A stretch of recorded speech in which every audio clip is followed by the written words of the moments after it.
In the busy city of Onyuma, Adiz sat quietly in the living room when her mother-in-law's sharp words cut through the air like a knife. She looked straight into her eyes and said, "You are too poor for my son. You bring nothing into this family." The words were spoken with such pride and cruelty that Adiz felt her chest tighten. It wasn't just the sentence. It was the way her mother-in-law's lips curled, the way she raised her chin as if Adiz was nothing but dust. Neighbors and cousins who were seated nearby pretended to sip their drinks, but their eyes were fixed on her, waiting to see her reaction. Adiz's hands trembled on her lap, yet she forced herself to stay calm. Her heart pounded, but she swallowed the lump in her throat. She wanted to defend herself, to say something, but her voice failed her. In that moment she felt stripped of her dignity. Even her husband, Obinna, sat silently, not offering a single word of protection.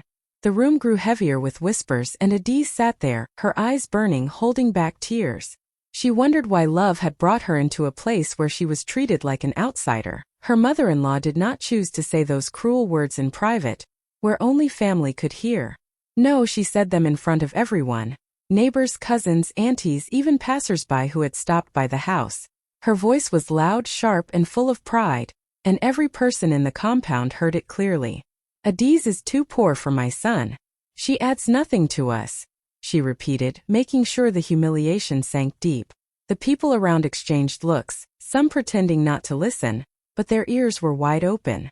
A few women covered their mouths, whispering into each other's ears, while some men shook their heads as if to agree.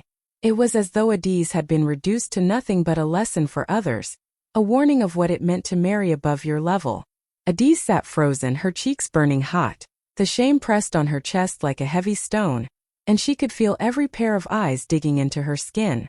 She wanted to vanish from that chair, to run far away, but her legs felt too weak to move. She looked at Obinna, her husband, hoping he would say something, anything, to calm the storm. But he sat there, staring at the ground, pretending not to hear. That silence cut even deeper than the insult. After that day, the whispers followed her everywhere. When she went to the market, she could hear people say, "That is the woman her mother-in-law called poor." When she walked past neighbors, conversation stopped, then started again in low tones once she had passed. Even children repeated the story at play, mocking her behind her back. Adiz carried the humiliation like a shadow. Every smile she forced felt heavy. She had done nothing wrong, yet the world treated her like she was unworthy, like she didn't belong. She wondered how long she could survive in a place where her dignity was crushed in front of everyone. Obinna's silence that day hurt Adiz more than his mother's words. She could have endured the insult if he had stood up for her, if he had said just one sentence to protect her dignity. But instead, he sat quietly, his eyes fixed on the ground as if the matter had nothing to do with him. His mother's voice rose again and again, each insult heavier than the last, yet Obinna remained still, like a man carved from stone. To Adiz, it felt as though her husband had handed her over to be slaughtered, and he simply watched without lifting a hand. Her heart broke in ways she could not explain. This was the man who once promised to protect her, the man who had told her he would fight the world for her. Now he could not even speak a single word to his own mother. Adiz felt a sharp ache in her chest, the kind that comes when love begins to die. Tears threatened to fall, but she blinked them away, refusing to let her mother-in-law see her break. Still, inside she was already crumbling. That night, when the house grew quiet, Adiz sat on the edge of the bed, staring into the darkness. Obinna lay beside her, scrolling on his phone as though nothing had happened. She wanted to ask him, "Why didn't you say something? Do I mean so little to you?" But the words stuck in her throat. Silence filled the room, heavy and suffocating. She turned her face to the wall, her heart racing, her eyes wet with tears that she refused to let him see. It was in that silence that Adiz understood something painful. Obinna would always choose peace with his mother over respect for his wife, and that realization cut her deeper than all the insults she had heard that day. It was a lonely kind of pain, the kind that could not be shared, the kind she carried quietly in her chest, pretending to smile while her heart bled. The next day, as if the first humiliation was not enough, Adiz's mother-in-law gathered some relatives in the compound and began boasting loudly about her son's achievements. She lifted her voice so that even people walking on the street could hear her. She spoke about how Obinna had a good job, how he provided for the family, and how everything they owned was because of their hard work and name. Then with a smirk, she turned her attention back to Adise. "Look at her," she said, pointing without shame. "She comes from a nothing background. No land, no wealth, nothing to show. If not for my son, she would still be in her father's poor house." Laughter broke out among some of the relatives, while others looked away awkwardly, not brave enough to defend Adise. Her mother-in-law's voice grew even prouder as she gestured around the compound. "This house you see here is a symbol of our family pride. This is what it means to belong to a respected family. Not everyone is born into greatness." She eyed Adise again, her words sharp and cruel. "Some people can only enter through marriage, and even then they still remain empty." Adise stood silently, holding a tray of drinks for the guests, her hands trembling as she struggled to balance the cups. Every word from her mother-in-law was like a blade cutting into her skin. She wanted to scream that it wasn't true, that her late father had left her more than they could ever imagine. But she held her tongue, choosing silence over a fight. To the world, she appeared weak and defeated, but deep inside, she carried a secret that no one in that house knew. That day, as her mother-in-law continued to boast about their family's pride, Adise swallowed her tears and forced a faint smile. She understood something clearly. Her silence would not last forever. One day, the truth would speak louder than all the insults, and when it did, the same house her mother-in-law bragged about would become the stage for her greatest humiliation. What no one in that family knew was that Adise was not as empty-handed as they believed. Behind her quiet nature, she carried a truth that she had never spoken, not even to her husband Obinna. Years before, when her father was still alive, he had worked hard to build something lasting for his children.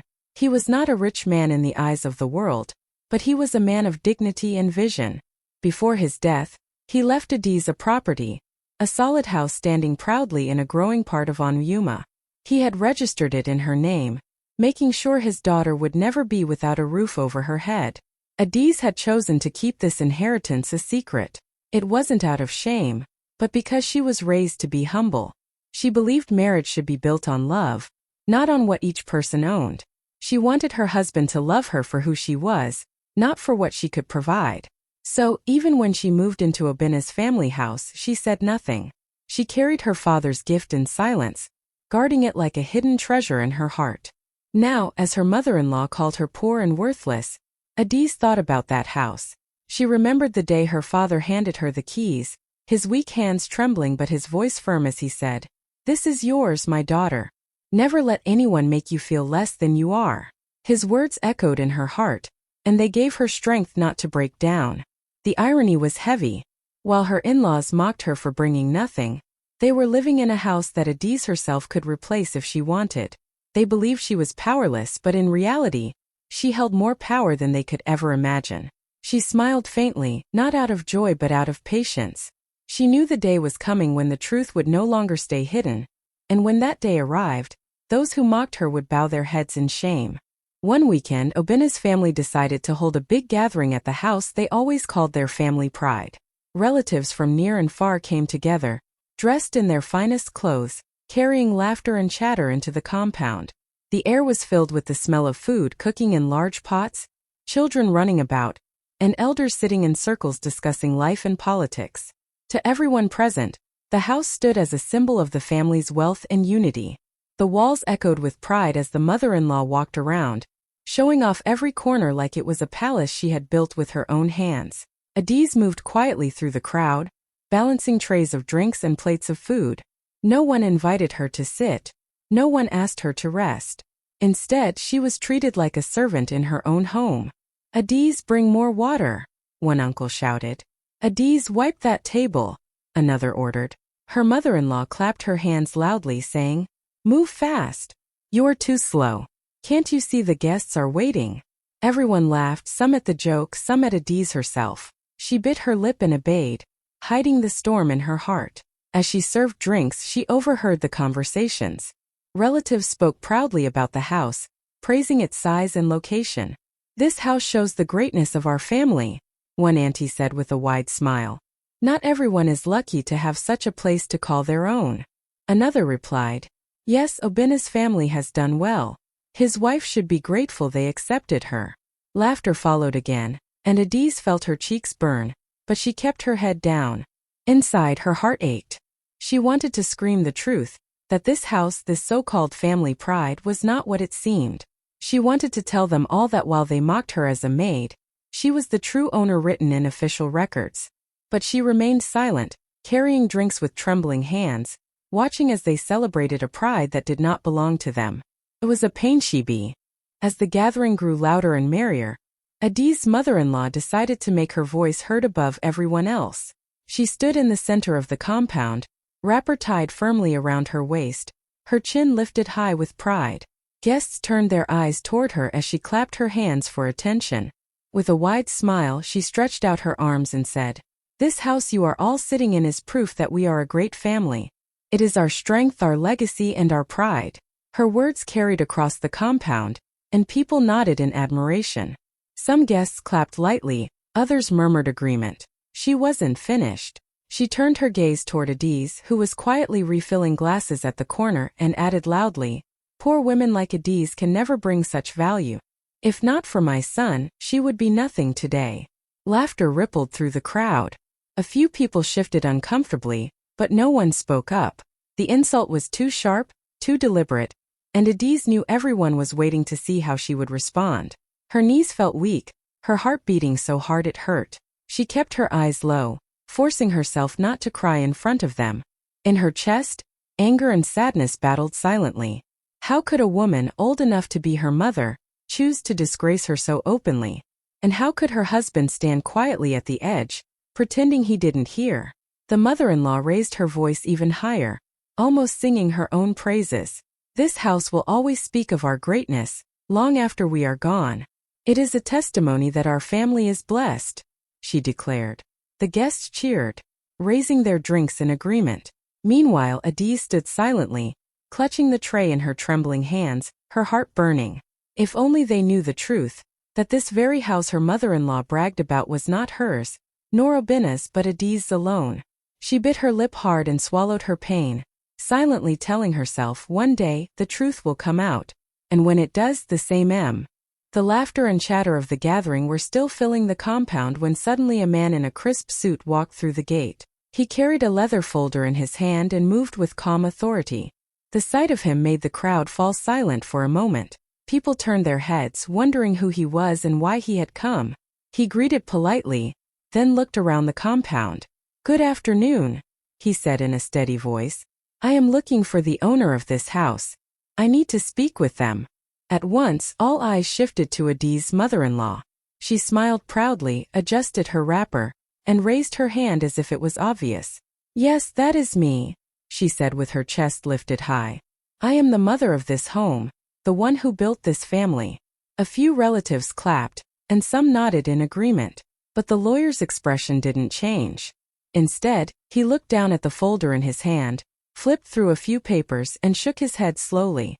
"I am sorry, madam," he said firmly, "but according to the documents I have here, you are not the legal owner of this house." A wave of murmurs swept through the compound. Guests looked at each other in shock, their mouths opening slightly. The mother-in-law froze, her proud smile fading.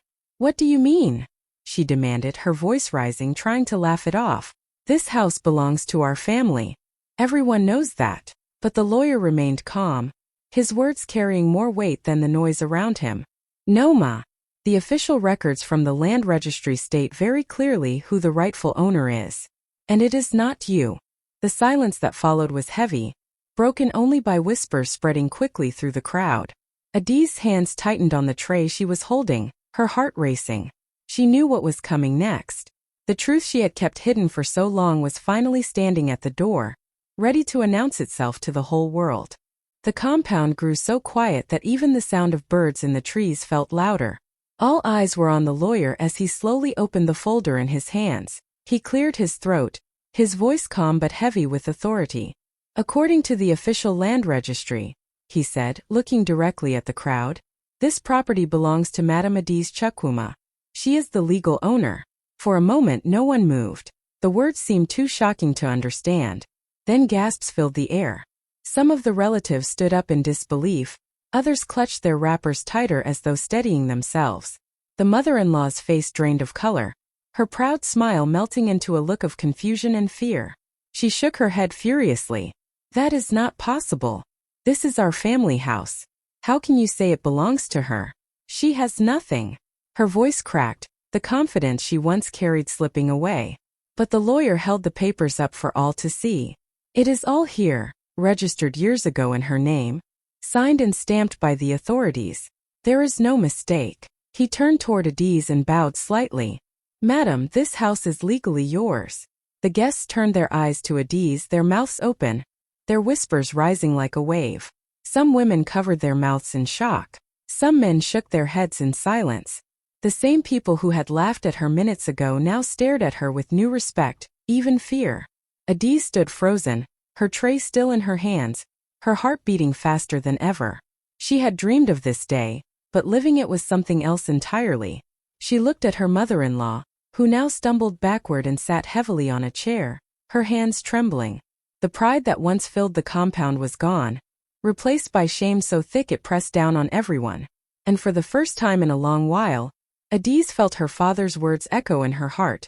Never let anyone make you feel less than you are. Today, the truth had spoken for her louder than she ever could. The moment the lawyer's words settled in the air, the compound fell into a silence so heavy it could almost be touched. The laughter, the boasting, the chatter, all of it died in an instant. People who had been clapping minutes earlier now sat stiff, their eyes darting from Adiz to her mother-in-law, unsure of what to say. Mouths hung open as though they had all forgotten how to close them. Children who had been running around stopped and stood still, sensing the tension that gripped the air. Adiz's mother-in-law, once so bold and proud, now trembled like a leaf in the wind. Her face, which moments ago carried triumph, was now drained of all color. The sharp tongue that had mocked Adiz again and again seemed to fail her. She opened her mouth as if to argue, but no words came out. Her hands shook as she tried to adjust her wrapper, her eyes darting to the ground, refusing to meet anyone's gaze. The silence was worse than noise. It pressed down on everyone, exposing the truth in the most humiliating way possible. Relatives who had joined in mocking Adiz lowered their heads, too ashamed to look at her. Neighbors exchanged uneasy glances, whispering behind their palms, but even the whispers felt out of place in that moment. The proud declarations of ownership, the loud insults about Adiz's nothing background, all of it had collapsed in seconds, and in the middle of it all, Adiz stood quietly, her hands still clutching the tray. She did not raise her voice, she did not boast, she did not need to. The silence itself was her victory. Every insult her mother-in-law had thrown at her was now hanging in the air, turned back on its owner. The woman who once called her poor was sitting under her roof, trembling with shame. It was a moment that would never be forgotten. In that heavy silence, the power had shifted completely. And for the first time, Adiz no longer felt like the outsider in that house. She felt like the one who truly belonged. Adiz placed the tray she had been holding on a small table and rose slowly to her feet. The crowd's eyes followed her, waiting to see what she would say. Her hands no longer trembled, her voice no longer stuck in her throat.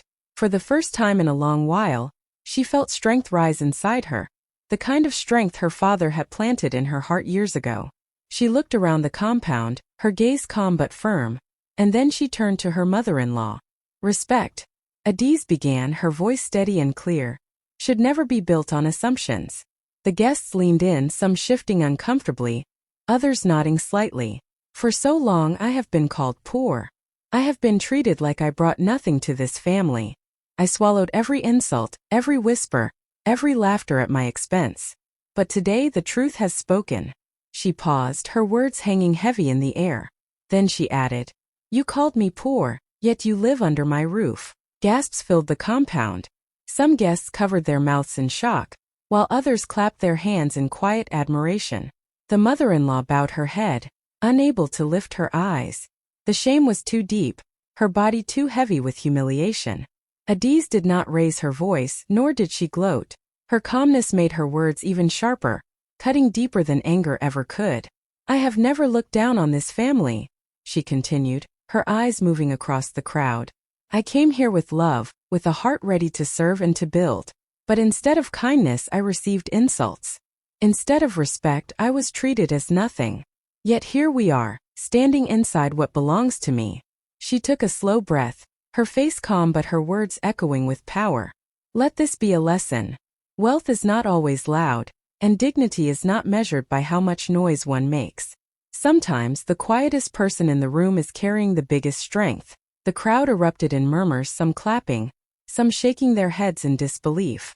And Adie stood tall, the moment Adie's calm words settled in the air, the proud woman who once ruled the compound with her voice and authority seemed to crumble.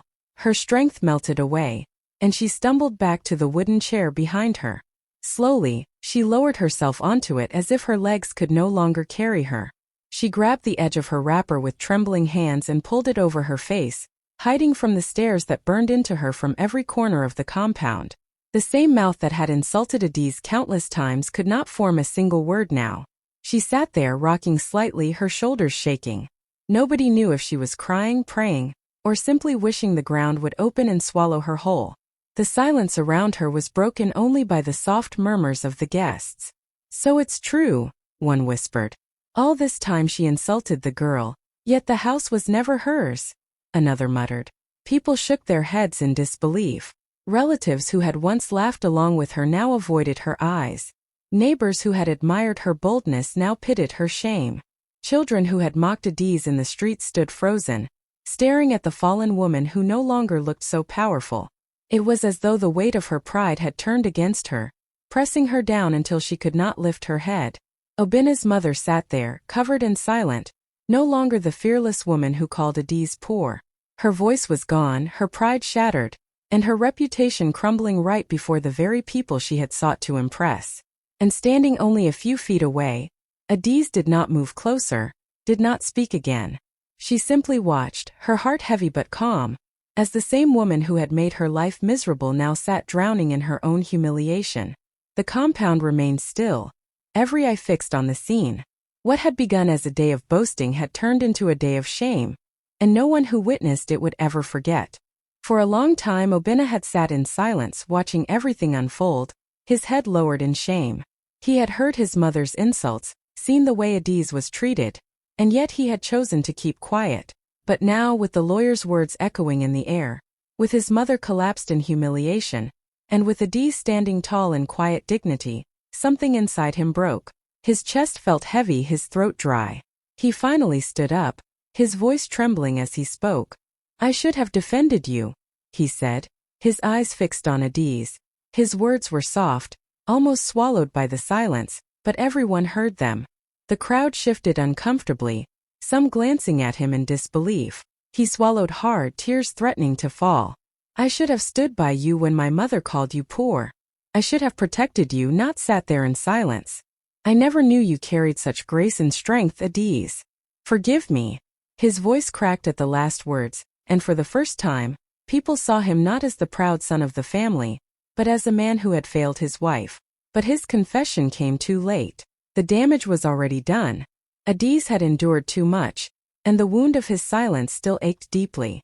She looked at him, her eyes calm but distant, as if a wall now stood between them. The guests murmured again, some shaking their heads. "Now he speaks," one whispered. "After all the humiliation he finds his voice," another muttered. Even Obinna knew their whispers were true. His regret was heavy, but it could not undo the years of silence or the moments he let his wife suffer alone. Adie's gave him no reply, only a long steady look that said more than words ever could. Obinna lowered his head, realizing the weight of what he had lost, not just the respect of others, but the trust of the woman who had once loved him without question.